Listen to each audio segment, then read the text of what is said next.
What is up, nerd and nerdettes of the interwebs? It's Mr. Brady Jones, and back by my side as always, Senor Adam. Hola.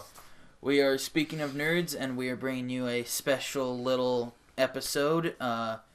As you already know, we did the best of the best finals argument, where it was Captain America Civil War versus the Avengers, and that was kind of us just debating, like, we did a coin toss, as you should know.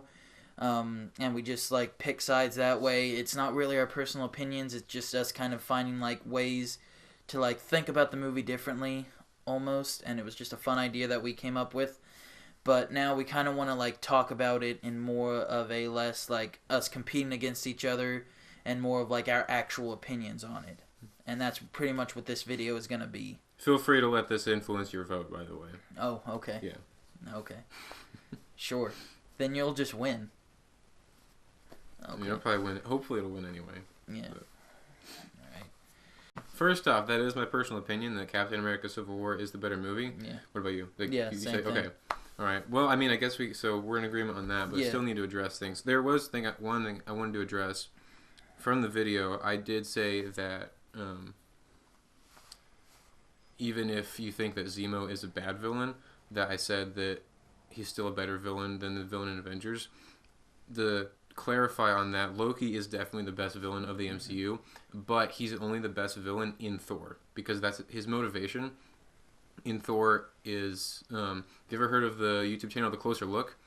He explains this, like why Thor is actually one of the best. Well, he says the best, but I disagree. The best Marvel movie is that his entire motivation is simply to earn the respect and love of his father. In Avengers, he is the most stereotypical villain of any superhero thing ever, because literally all he does is have power by an army and tries to take over the world. That's what every supervillain does. There's nothing new, nothing special about him. Doesn't mean that Loki's a bad villain. His motivation is just bad in Avengers. So that's the thing I want to clarify. I love Loki. He's amazing. But in Avengers, the motivation of the villain is worse than it is in Civil War. I feel like that's almost kind of like the opposite problem. Like Loki and Zemo have the opposite problems, almost kind of. Zemo's motivation is cool and it makes sense, but it's like what he does afterwards. It's kind of like it's less. And Loki, his motivation isn't there, but like what he does in the actual movie, aside from motivation, is up higher. Okay. Because yeah. Loki, like Tom Hiddleston, is charismatic. And he's cool and he's fun. And it provides for a very entertaining and fun experience for the Avengers. And Civil War, it's not supposed to be as fun. I mean, you're supposed to get a little bit of fun, but it's also supposed to be kind of heartbreaking because, you know, his characters are separating. And Zemo, he doesn't have any charisma. Like, I'm bored when I see Zemo on screen. I think that's part of the problem of why I don't like him as a character. It's also his plan. I threw the VHS thing out there because that was the only one I could think of off the top of my head. I hadn't much other points, like, I don't know, how would he know that Winter Soldier killed Tony Stark's parents, and how would he have this information, and someone like, because what I read online, that the explanation was, well, that he got that information from all the leaked documents that came from Winter Soldier. When the algorithm, yeah. But why wouldn't why would no one else notice this and inform him? Like that is something that didn't make sense to like why because Cap figures that out from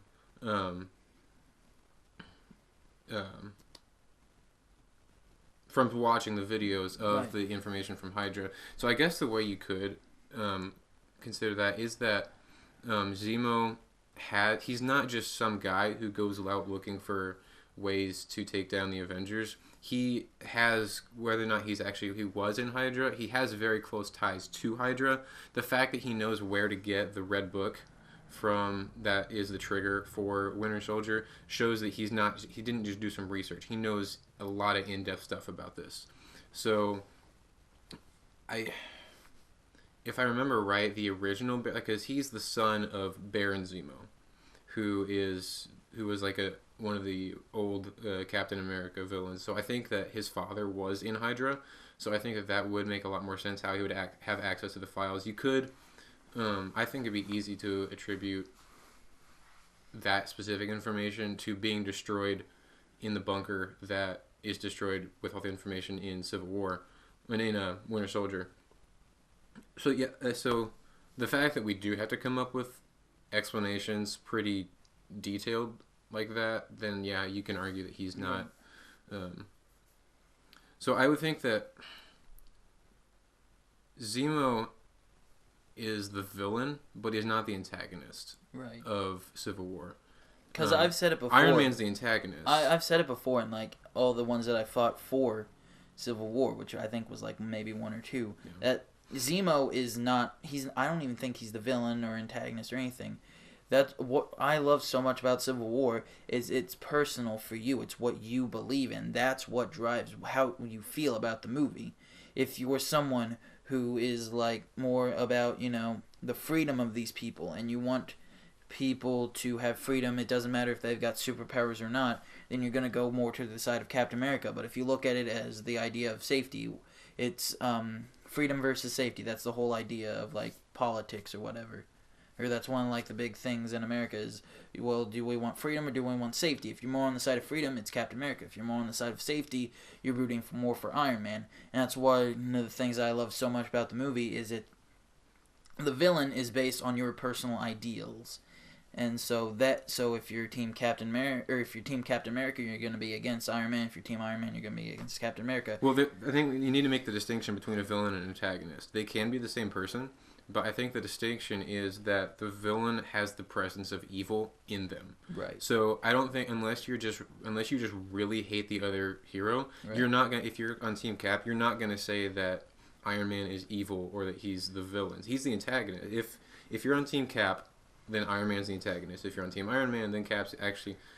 No matter what, Cap is the protagonist because it's his movie. Yeah. So whether or not you agree with the antagonist or not.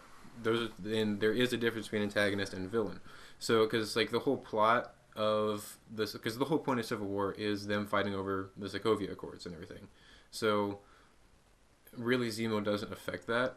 He just affects the specific interaction between Cap and Iron Man, which they are the main people in the Civil War, but it's much bigger than that. So, no, he's not the main conflict of the movie. And I think that's another thing that takes him away from being like a good villain, is that he's not the main antagonist of the movie. He's a catalyst, not an antagonist. He's the catalyst for the big fight. A villain doesn't have to be the main conflict of the movie. They should. No, I don't, because the antagonist should be the main thing. Like, because he is what keeps. It'd be like in BVS. How terrible a movie that was. Doomsday isn't the antagonist of the movie, but he's the villain. He's the thing that... Because, like, the whole point of... One of the problems of BVS is that people sat down and said, hey, let's make a movie where we can see Batman fight Superman. But they have to be best friends by the end of it. It's why they have the Martha scene, why it sucks so much. And... but the whole point of Doomsday being in there is to specifically pit... is to unite Batman and Superman, where really, like, technically you could say Lex Luthor's the antagonist of that, but just like Doomsday is supposed to bring them together, Zemo is there to specifically split them apart, because when you're just fighting over what law you think should be passed, that's not enough motivation to keep superheroes fighting against each other and like lose their friendship that they've built over the past almost 10 years. So you have to have something that is personal and possibly moral to come into it, which is where Zemo comes in with bringing in the Winter Soldier into the whole thing, and just the whole thing of him killing Tony's parents. What else did we cover in this thing? The stuff about Tony Stark, looking back on it, I'm like, because I watched it again and then I looked some stuff up online and like that really does make sense, you know. What I said about him, like, he had a wall and now that wall's gone. And after all the stuff, like, these people just died and it's like, that wall shouldn't be all the way down like it was. Where he's just like, sharing one of the biggest, most personal moments of his life, the last time he sees his parents, in front of a crowd of a bunch of, like, 18 to 21-year-old people that he doesn't know. Did he share it with them? Yeah. I thought it was just a flashback. It was a flashback, but it was, like, him him showing them, like, whole time. Mm. It was, like, through the technology, was him showing them, like, the holographic idea of, like, it was the memory being played back in, like, third person of his parents, like, leaving. Okay. And then he was like, hey, y'all are getting money, and they were like, yay! Because, you know, there's nothing a college student wants more than money. Yeah. But yeah, I do feel like that actually is kind of a problem. Or it's not like a problem, it's a little nitpick, like I said at the beginning. And the stuff about Vision, like, they OP'd him in Ultron, they kind of had to take it down, and so it's just like, you know, it is what Well, I still think that it still makes sense that when you have someone that OP, he has to pull himself back in order to keep from killing him. Again, he almost killed War Machine. And if he didn't pull back, then he could have easily killed someone else. So, because if he wanted to stop everyone, then he could just shoot his laser and kill every single person on Team Cap, and no one could do anything about it. Right. But that's not the point. So. Right. Hawkeye. Why was Hawkeye willing to come out of retirement to help, you know, Steve, to help Steve fight Tony when he wasn't? He didn't come out of retirement for Thanos. Did Captain America just not call him up and be like, "Yo, we don't need you"? Because that really everything happened within a few hours in Infinity War, and he was under arrest. Because, like, the only people that get involved in the events in Infinity War are the few superheroes who know about it. Yeah. S.H.I.E.L.D. doesn't get involved. No government gets involved. And S.H.I.E.L.D. and the government are the people that are keeping Hawkeye in house arrest, like they are with Ant-Man and Ant-Man and Wasp. So, I mean, it's easy to explain why Ant-Man wasn't there, but I think that's more of why Hawkeye was there. And honestly, I think Hawkeye's probably the second most patriotic character next to Captain America. He's like, America, but like he if there's anyone who's going to fight for the ideals of America next to Captain America, Hawkeye will be the first one. Because I mean, for one thing, Hawkeye became Hawkeye because he was trying to replicate the Captain America serum. He wanted to be the next Captain America, and it wasn't the same serum, so he just gets super good reflexes and eyesight and accuracy. So, and like he is the only one living a completely normal life for the most part, and so he's completely free from that. Mm-hmm. And when security is encroaching on that, he's gonna fight for that. So I think it makes sense that he would be there. But I do think Spider-Man could have easily been taken out of this movie and it would have had no effect. He doesn't have an effect. But he was just it was a great introduction for him. It's like Spider-Man versus Black Panther, and I feel like that's because they got Spider-Man, like, they had already written, like, probably the whole movie, and then it was like, hey, we got Spider-Man now, and it's like, okay, let's just hurry up and change the script real quick and throw him in there. Because that was, like, because it was like... Well, I mean, you can argue then that like Ant-Man didn't need to be there at all, and Black Widow really didn't need to be there at all.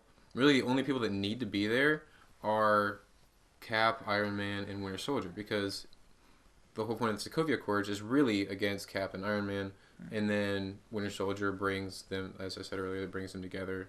Well, they fight each other because of the whole thing with his parents. Well, I'm just saying that, like, I mean Ant-Man too, but Black Panther, like, he has a significant role in the movie based on all the stuff that happens to his dad and all the stuff with the Sokovia Accords. Yeah, because he has a motivation to be there. All the characters have a motivation to be there, but just because they don't affect the plot line, doesn't mean they need to be taken out. Well, my point is just that you can tell that Spider-Man was kind of just like, they erased like a few lines and they kind of just threw him in there. Yeah. Like this, like, they probably found out they had the rights like at the very end of like pre-production. And it was like... that's probably true, yeah. And it's like, okay, well, just find somebody to do it real quick, and we'll just erase this, line, and we'll probably just throw in... We'll throw in an extra scene with, Iron Man finding Spider-Man. Yeah. That's what it feels like, and it kind of feels that, like, rewatching it, it's like, yeah, you can kind of tell that he was just kind of thrown in there. Yeah. But like Ant-Man kind of had the same effect, but it was like they knew that they were gonna have Ant-Man in there, and then like Black Panther, like they knew that they were gonna have a Black Panther movie, and they had set that up like very well. Yeah. Anything else that we threw in that review that we need to discuss here? I'm trying to think here. I'm gonna look at my phone. Yeah. See if anything else I threw in there. Let's see. Did Zemo know about the existence of a videotape? How could he have known that without that tape, or if that tape had been damaged or destroyed in 20 plus years? His plan falls apart since Cap and Iron Man made a truce in Siberia. If Falcon had not given Tony the address of the base, he would have never arrived. Captain Bucky would have shut Zemo down. Plan fails. That's the big one that I forgot to mention. Is that Falcon, if Falcon had not given Tony the address of the base, he would have never arrived. Captain Bucky would have shut Zemo down. Plan fails. So the entire plan rides on Falcon telling Tony. Yeah. The address. So either we have Zemo is the luckiest person on the planet. Well, close to lucky. You know, his plan ultimately fails. Succeeds, kind of fails. I mean, they have like a little frenemy thing where they don't talk for a few years. But, you know, he ends up dying, so I guess it fails. Yeah. But yeah, it all hinges on the fact that Falcon... It either all hinges on the fact that Falcon just happened to tell him the address, or Falcon is secretly working for Zemo the whole time. No. Just saying. Well, That's what they're going to do. They're going to make Falcon the secret Hydra agent in this one. UN would put some guards in the room while sending someone to interrogate such a high-value prisoner. If that had happened and Zemo started to read the activation code words, they would have stopped him right away. Plan fails. Without this report, how would Zemo know that Bucky was the one to kill Stark's parents? If he knew, why was he asking for the mission report from everyone in the first place? Why was he asking for the mission report if he would have already known the mission?